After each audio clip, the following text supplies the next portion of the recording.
Hello, good day viewers. So many students fail to solve a particular problem during an examination. Not because they do not know how to solve that problem, but because they have forgotten the formulas. This is why formulas are very important in mathematics. So today I will be asking Mr. Tambol some of the important formulas that are related to area and volumes. So let's start with the first one, Mr. Tambol. Can you give us the formula for calculating the area of rectangle? Well, area of rectangle is equal to the length multiplied by the breadth. Simple as that. What about trapezium, or we can call it trapezoid? It depends, right? In UK, they call it trapezium, while in US they call it trapezoid. The area of trapezium or trapezoid is equal to the sum of the parallel sides, right? Multiply by the height, then divide by 2. What about a square? A square has all its sides equal, so you can take a single side and square it. It will give you the area. What about parallelogram? Parallelogram, to find the area, it is simply what? Base times the height. What about a cycle? Area of a cycle is equal to pi r squared. Pi is constant, r is the radius of the cycle. What about semicircle, which is half of a cycle? Since semicircle is half of a cycle, you can take the area of cycle and divide it by 2. What about a sector? A sector is just a portion of a cycle, right?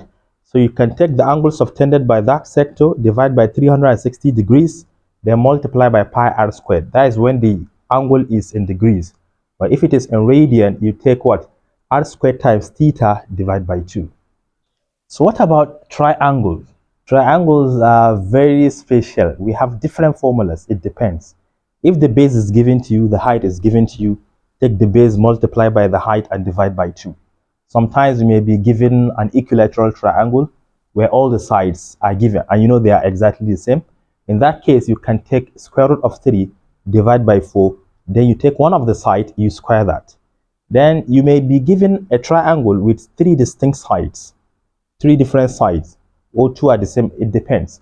You can use Heron's formula, which is equal to the square root of s multiplied by s minus a multiplied by s minus b multiplied by s minus c, for which a, b, c are the sides of that triangle, and s is just the perimeter of that triangle divided by 2. And sometimes you may be given a triangle where the opposite sides are given an inclusive angle. So you can take those 2 sides, you multiply them together, you multiply by sine of that inclusive angle, then you divide by 2. All right, that is great. Let's move to 3-dimensional figures. I want you to give us the area and volume of a cube. Well, you know a cube has 6 sides and they are all equal, right?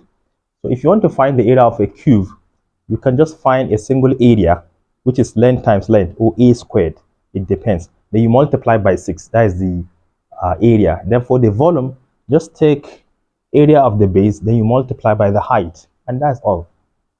What about cylinder, area and volume?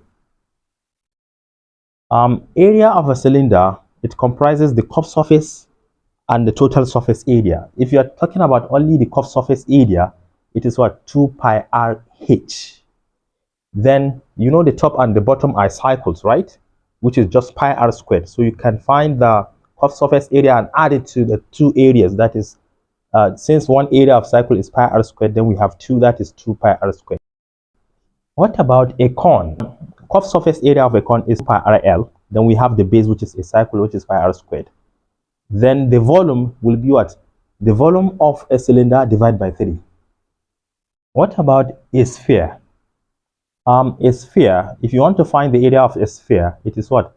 4 pi r squared. But the volume is what? 4 over 3 pi r cubed. What about hemisphere? Hemisphere is half of a sphere. So if you're talking about area, it will be area of sphere divided by 2, which is going to give us what? 2 pi r squared. But once you cut it, you may have the top, which is a cycle as well. So if you want to include the total surface area, it will be 2 pi r squared plus another pi r squared, making 3 pi r squared. Then for the volume, it will be what? Volume of a sphere divided by 2. What about pyramid? For the pyramid, if you want to talk about area, it depends on which type of shape are enclosed. So you can find their respective areas, then find the area of the base, you add all of them together. But for the volume, it will be 1/3 multiplied by the area of the base multiplied by the height. What about prism?